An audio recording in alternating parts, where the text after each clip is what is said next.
Okay so बेटा अब अपन start करेंगे चैप्टर 4 दैट इज डिटर्मिनेंट्स। अब है ना, हमने मैट्रिक्स के अंदर जो भी कंसेप्ट पढ़े हैं ना वो कहीं ना कहीं पे डिटर्मिनेंट रिलेट होने ही वाले हैं।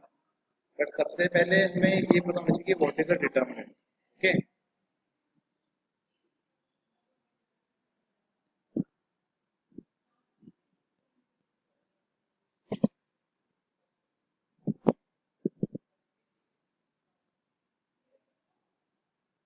अब जब हम लोगों ने मैट्रिक्स के बारे में पढ़ा था तो आपने बेटा वहां पे देखा था कि जो अ, सबसे ज्यादा हमारे पास में डिटेल में पढ़ने के लिए मैट्रिक्स था वो था स्क्वायर मैट्रिक्स, राइट। हमने स्क्वायर मैट्रिक्स के बारे में ज्यादा डिटेलिंग पढ़ी है। हमने सिमेट्रिक, एस्ट्रोसिमेट्रिक, इनवर्स निकालना, ये सब हम लोगों ने स्क्वायर मैट्रिक्स से रिलेटेड चीजों में ही पढ़ा था। ओके, यानी जो आपका डिटर्मिनेंट है ना ये भी डायरेक्टली स्क्वायर मैट्रिक्स से ही रिलेटेड है। अभी स्क्वायर मैट्रिक्स से कैसे रिलेटेड मैं आपको बताता हूँ। आपके पास बेटा जो भी स्क्वायर मैट्रिक्स होता है ना वो भले किसी भी ऑर्डर का हो। जैसे फॉर एग्जांपल मैं आपको सिंपली 2x2 ऑर्डर का एक स्क्वायर मैट्रिक्स लेता हूँ, तो हर स्क्वायर मैट्रिक्स से एक नंबर एसोसिएटेड होता है। हमेशा ध्यान रखना that every square matrix is associated with a number, and वो जो नंबर होता है ना that number is called the determinant value of that particular square matrix. Okay, तो अगर हम बात करें डिटर्मिनेंट के बारे में तो यहाँ पे आप इसको ऐसे डिफाइन कर सकते हो दैट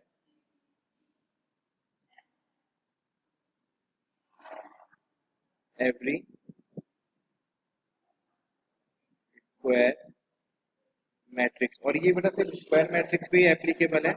डिटर्मिनेंट वैल्यू जो होती है वो सिर्फ और सिर्फ स्क्वायर मैट्रिक्स की ही निकाली जा सकती है। रेक्टेंगुलर मैट्रिक्स की डिटरमिनेंट वैल्यू हम नहीं निकाल सकते, किसी की हम डिटरमिनेंट वैल्यू नहीं निकाल सकते अदर देन स्क्वायर मैट्रिक्स। तो every square matrix is associated और लिंक्ड। आप कोई भी वर्ड यूज कर सकते हो, उससे फर्क नहीं पड़ेगा।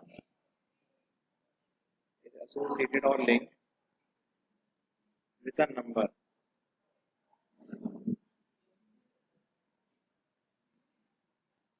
And this numerical value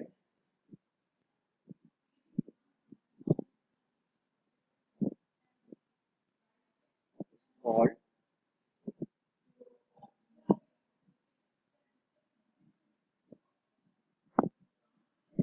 determinant. ये बेटा आपकी डिटरमिनेंट कहलाती है। ठीक है, अब है ना इस डिटरमिनेंट को फाइंड करने का तरीका क्या होता है। भाई जब आप 2x2 मैट्रिक्स की बात करते हो ना तो उसका डिटरमिनेंट निकालने का तरीका अलग होता है। जब आप 3x3 मैट्रिक्स की बात करते हो तो उसकी डिटरमिनेंट निकालने का तरीका थोड़ा अलग होता है। इनफैक्ट जब आप अगर आप इंजीनियरिंग ऑप्ट करते हो, फिर आप बीएससी ऑप्ट करते हो, वहां पे जब आप डिटरमिनेंट के बारे में पढ़ोगे तो वहां पे तो फिर भी आप 4x4 5x5 के मैट्रिक्स भी पढ़ सकते हो। तो वहां पे तो खैर और भी अलग अलग प्रोसेस आपको फिर सिखाए जाते हैं, बट अगर मैं 12th तक के सिलेबस की बात करूँ तो मैक्स टू मैक्स आपके पास में 3x3 के ऑर्डर का मैट्रिक्स ही आता है जिसकी आपको डिटरमिनेंट वैल्यू फाइंड करनी होती है। 3x3 से ज्यादा कोई भी मैट्रिक्स आपके पास में नहीं आएगा ना, इस चीज की भी यहाँ पे चिंता मत करना। हाई स्टडीज में जरूर आप वो चीजें पढ़ने वाले बात। ओके, अब अगर मैं आप एक सिंपल सा आपको एग्जांपल दिखाऊं ना एक डिटरमिनेंट निकालने का तो उसको ध्यान से ऑब्जर्व करना, बट उससे पहले हमें ये पता होना चाहिए डिटरमिनेंट को हम डिनोट कैसे करते हैं। है ना, जैसे मान लो आपके पास में कोई भी एक मैट्रिक्स है, matrix A let us have अब स्क्वायर मैट्रिक्स। ओके, ज्यादा अगर हम और भी प्रिसाइजली बात करें तो हमें इसको स्क्वायर मैट्रिक्स लिखना पड़ेगा। Let us have a square matrix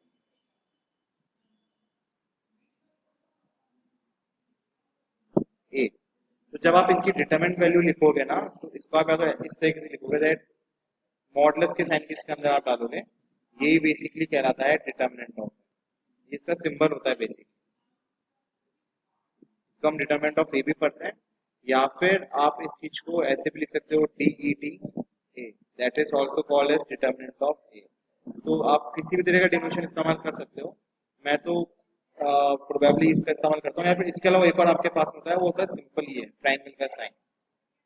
इसको भी डिटरमिनेंट वैल्यू की तरह सिंबल की तरह यूज कर सकते हो, ध्यान रखना। तो these are just the symbols. है ना, जो भी अच्छा लगे, जो भी तुम्हें अच्छा पसंद आ जाए उस सिंबल का यूज कर लेना, उससे कुछ फर्क नहीं पड़ेगा। ठीक है, अब चेक करना कि किस तरीके से हम लोग है ना पता लगाते हैं या फिर हम फाइंड करते हैं डिटरमिनेंट वैल्यू किसी भी स्क्वायर मैट्रिक्स। तो अगर मैं सबसे पहले मैं एक सिंपल सा एग्जांपल यहाँ पे ले रहा हूँ अभी के लिए ना। अगर मान लो मैंने कोई भी एकदम मैट्रिक्स लिख दिया,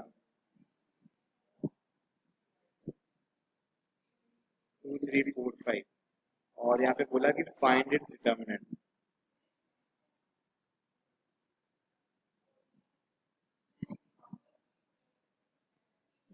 ठीक है, सो सिंबल तो आपको जो इस्तेमाल करना हो कर लेना, उससे फर्क नहीं पड़ता। इसका बड़ा सिंपल सा प्रोसीजर होता है। 2x2 के बात कर रहा हूँ, यहाँ पे ध्यान रखना है। यहाँ पे मैं अभी 3x3 के लिए बात बिल्कुल नहीं कर रहा, इसे 2x2 पे एप्लीकेबल है। सबसे पहले जरा बेटा क्या करोगे, डायगोनल एलिमेंट्स का प्रोडक्ट निकालोगे। यहाँ पे आपके डायगोनल एलिमेंट्स कौन से हैं, 2 और 5। इनका प्रोडक्ट निकालेंगे, 2 into 5 कितना हो जाएगा, 10। उसमें से सब्ट्रैक्ट कर देंगे नॉन डायगोनल एलिमेंट्स के प्रोडक्ट को, दैट इज 4 into 3 12। यहाँ पे आपके पास में जो डिटर्मिनेंट ए है उसकी वैल्यू कितनी निकल के आ जाएगी, -2। तो जब हम 2x2 के स्क्वायर मैट्रिक्स की बात करते हैं तो उसका डिटरमिनेंट निकालने का बड़ा सिंपल सा प्रोसीजर हमारे पास में रहता है। डायगोनल एलिमेंट्स के प्रोडक्ट में से नॉन डायगोनल एलिमेंट्स के प्रोडक्ट को सब्ट्रैक्ट कर दो and this is how you will get the determinant value of a 2x2 square matrix. Okay, so इसको आप यहाँ पे लिख भी सकते हो आराम से।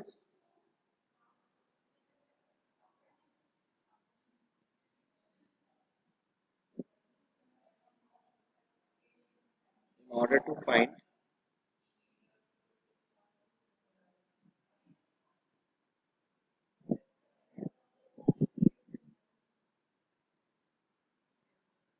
the determinant value of a 2x2 matrix,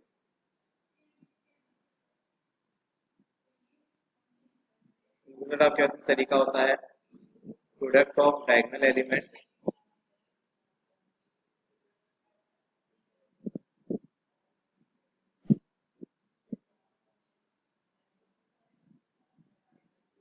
minus product of non diagonal element.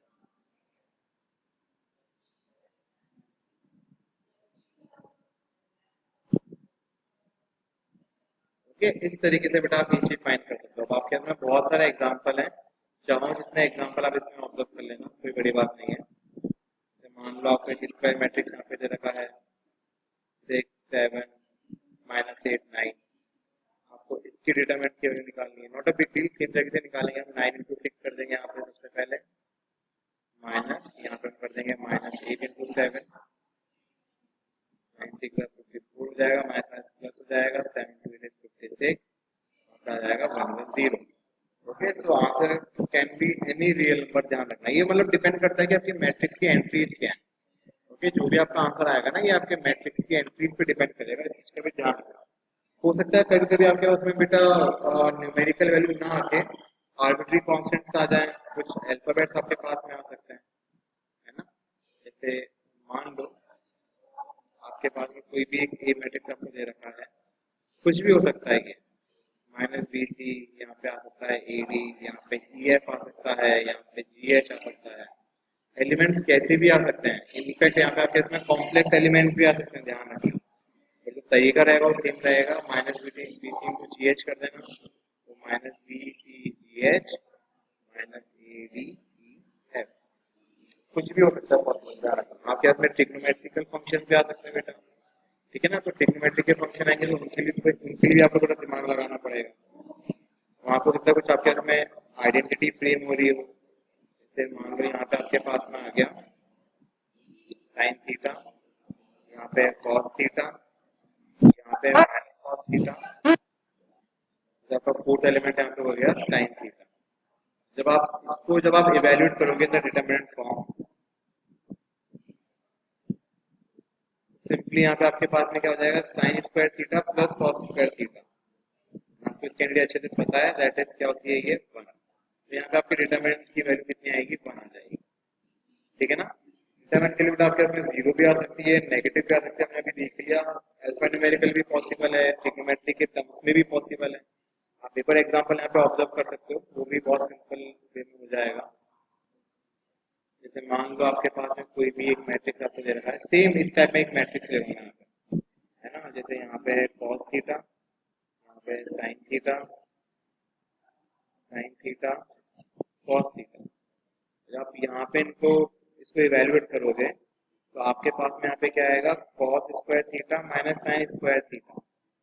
हो सकता है जब आप आंसर चेक करो तो आपका आंसर मैच ना हो, क्योंकि cos square theta minus sine square theta एक आइडेंटिटी होती है cos टू थीटा की। तो जब आपके इसमें कभी प्रूफ वाले क्वेश्चन आएंगे ना, तो आपको ये सब चीज़ों का ध्यान रखना पड़ेगा कि आपके पास में आइडेंटिटी कौन सी अप्लाई हो रही है या फिर कौन से ट्रिग्नोमेट्रिक फॉर्म यहाँ पे बना पा रहे हैं।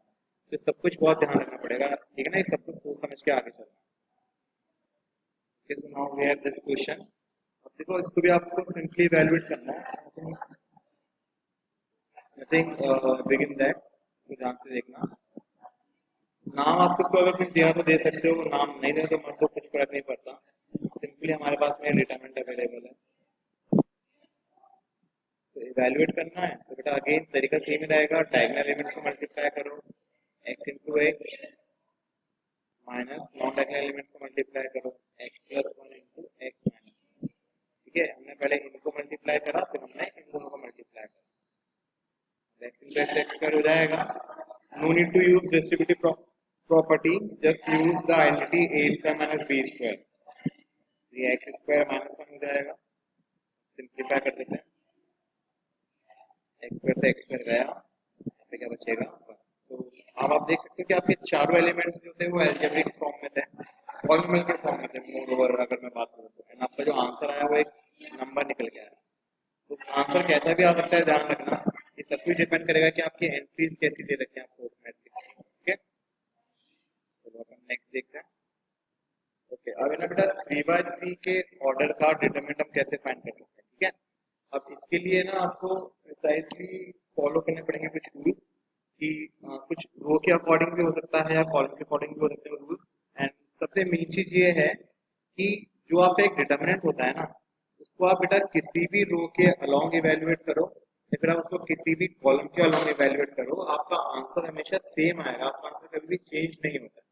इसकी सबसे अच्छी बात होती है, अगर मैं 3 by 3 के ऑर्डर के डिटरमिनेंट की बात करूँ तो। ठीक है ना, जैसे फॉर एग्जांपल मेरे पास में एक डिटरमिनेंट है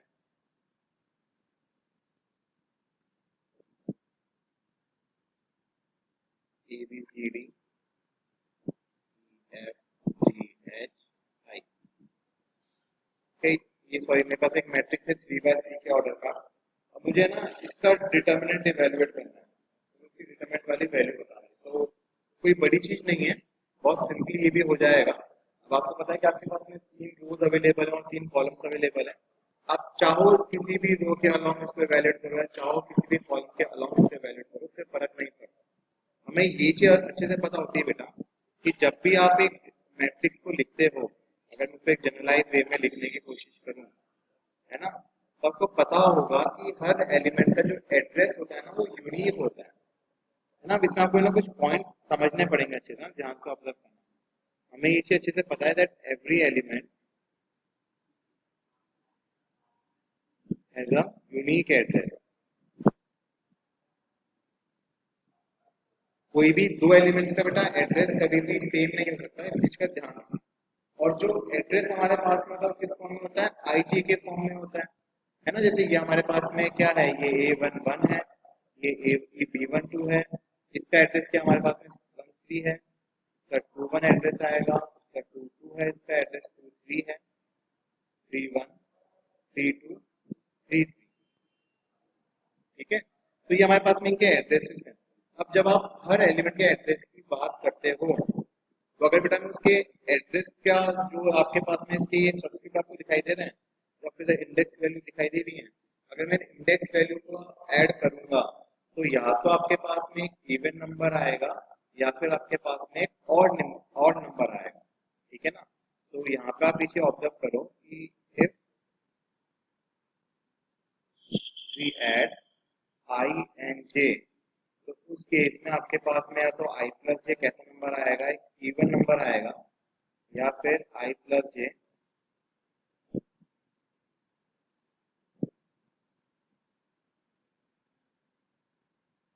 या फिर आई प्लस जे आपके पास में ऑड नंबर आएगा। अब ये इवन नंबर और ऑड नंबर आपको क्यों बता रहा, क्योंकि जो आप यहाँ पे डिटरमिनेंट को इवेल्युएट करोगे ना, वो ये चीज उसके ऊपर बहुत इम्पैक्ट डालने वाली। ठीक है, अभी इम्पैक्ट कैसे डालेगी मैं आपको ये बताता हूँ कि जिस भी रो के अलोंग आप एक्सपेंड कर रहे हो, चाहे वो रो 1 हो, रो 2 हो या रो 3, जिस भी कॉलम के अलोंग आप एक्सपेंड कर रहे हो, आपको उस कॉलम या उस रो के एलिमेंट्स के एड्रेस को बहुत ध्यान से ऑब्जर्व करना होगा। क्यों? अभी आपको पता पड़ेगा। जैसे मान लो कि मैं इसको है ना रो 1 कॉलम एक्सपेंड करना चाह रहा हूँ, ठीक है, जो मैं इसका इवेल्युएशन करना चाह रहा हूँ, जो मैं इसका एक्सपेंशन करना चाह रहा हूँ, मान लो वो मैं रो 1 के अलाउंग करता हूँ, ठीक है ना। एक बार के लिए ऐसा अपन लिख देते हैं,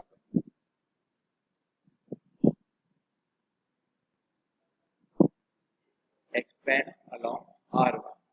जब आप इसको R1 कॉलम एक्सपेंड करोगे तो जो ये फॉर्मूला बनेगा वो ये बनेगा बेटा, जिस भी रो कॉलम, जैसे ये R1 मेरे पास में यहाँ पे प्रेजेंट है, ठीक है ना, तो मुझे फर्स्ट एलिमेंट के कॉरस्पॉन्डिंग रो और कॉलम को हाइड करना पड़ेगा। कहने का मतलब है यहाँ पे मेरे पास में क्या आएगा, A11, क्योंकि फर्स्ट रो और फर्स्ट कॉलम के अंदर या फिर R1 के अलाउंग मेरे पास में पहला एलिमेंट क्या आ रहा है, A11 आ रहा है, ध्यान रखना, ठीक है ना। अब अंदर की जो चीज मेरे पास में बच रही है, जैसे ये जो मेरे पास में आपको चीज दिखाई दे रही है, तो 4 एलिमेंट दिखाई दे रहे हैं, ओके। अब ब्रैकेट में इसके बाद आप इसको किससे मल्टीप्लाई करोगे, जब आप बेटा 2 by 2 की डिटरमिनेंट नहीं पढ़ रहे थे अभी, कि सिंपली आपने डायगोनल एलिमेंट्स के प्रोडक्ट में से नॉन डायगोनल के प्रोडक्ट को माइनस कर दिया था, वो चीज आपको यहाँ करनी होगी। आप यहाँ पे C22 को, आप यहाँ पे C को I से मल्टीप्लाई करोगे और इसमें से माइनस किसको करोगे, HF, ठीक है। देन फिर आपके पास में रो 2 में कौन सा एलिमेंट आ रहा है, तो यहाँ से अपन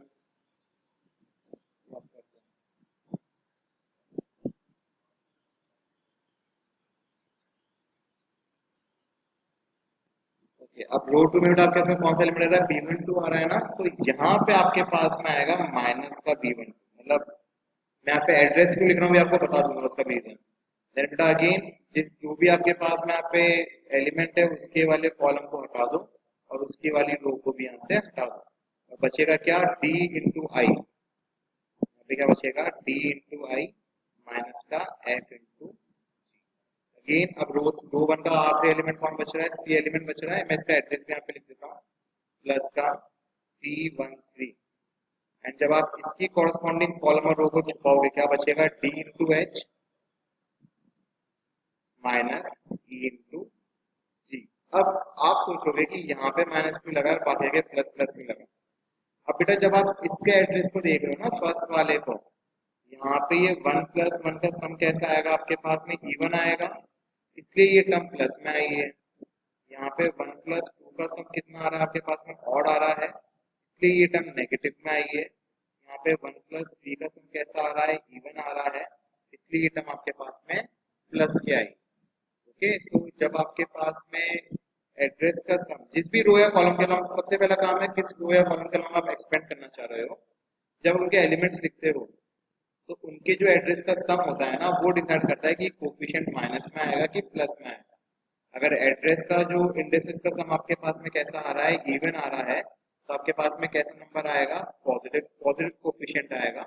और अगर I + J का सम ऑड आ रहा है तो आपके पास में नेगेटिव कोफिशिएंट आएगा। इस चीज का आपको ध्यान रखना है, ठीक है।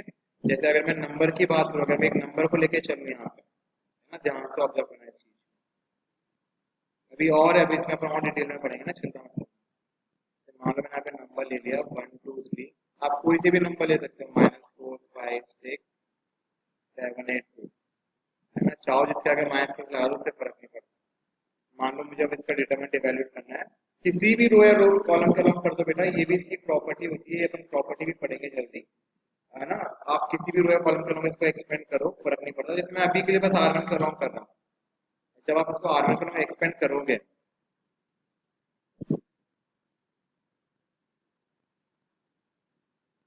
तो R1 का पहला एलिमेंट क्या आपके पास में 1 है ना, 1 का एड्रेस क्या होता है, आपके 1 का एड्रेस 1 1 होता है, एंड उसका सब इवन आएगा, तो यहाँ पे रहेगा 1। एंड बेसिकली हम डिसाइड कैसे करते हैं, आई इसकी पावर को I + J पे ले जाते हैं, ठीक है ना। कहने का मतलब ये होता है कि जो भी आपके पास में एलिमेंट है ना उन सबको अपन मल्टीप्लाई करते हैं 1 की पावर I + J से। अब यहाँ पे आपके पास में जब 1 आ जाएगा, अंदर क्या आएगा, 5 × 2 10 -6 8 40, ठीक है, प्लस यहाँ पे भी आएगा 1 की power I + J। Second element क्या है, 2 है, यहाँ पे 2 लिख दिया, इसके वाले कॉलम और रो को छुपा देना, -4 × 8 -4 × 2 हो जाएगा माइनस का 8, 6 × 7 हो जाएगा 40, प्लस फिर से 1 की पावर क्या आएगा आपके पास में, आई प्लस जे, एलिमेंट क्या है 3, यहाँ पे इसकी कॉलम को कुछ कॉलम है, -4 × 8 हो जाएगा, माइनस का 32, -5 7 का हो जाएगा 35। अब देखो इसको ध्यान से, जब आपने फर्स्ट वाला एलिमेंट को लिया, इसके एड्रेस का सम कितना आ रहा है, 1 + 1 आ रहा है, तो अपन इसको मिटा के यहाँ पे 1 + 1 करेंगे, है ना। ये तो हमें पता पड़ गया कि हमें सबके जो 1 की पावर है सबके एड्रेस के सम पे लेकर राइज करवानी है। तो जब आपने यहाँ पे पहला वाला एलिमेंट किया 1, इसके यहाँ पे कितनी पावर आएगी 1 + 1, यहाँ पे क्या आएगी 1 + 2, यहाँ पे आएगी आपके पास में 1 + 3। क्योंकि एक करेक्शन करना बेटा, यहाँ पे माइनस आएगा ना, -1 की पावर, -1 की पावर पे रेज करते हैं, ठीक है। अब -1 की पावर अगर 2 है तो प्लस का 1 ही मिलेगा, इस वजह से ये आपकी पॉजिटिव टर्म होती है। जब यहाँ पे -1 की पावर को क्यूब करोगे तो आपको माइनस मिलेगा, इस वजह से ये वाला आपका नेगेटिव टर्म आएगी। अगेन जब -1 की पावर को प्लस पे रेज करोगे तो आपके पास में प्लस की टर्म है, ठीक है। इस ऐसे अपन डिसाइड करते हैं, हालांकि आपको ये सब कुछ नहीं लिखना होता एग्जाम में, आपको डायरेक्टली ये चीज मेंटली भी आप कर सकते हो, मन में भी कर सकते हो, इसका आंसर तो आएगा जो आएगा वो आप इवेल्युएट कर लेना, वो भी बड़ी बात नहीं,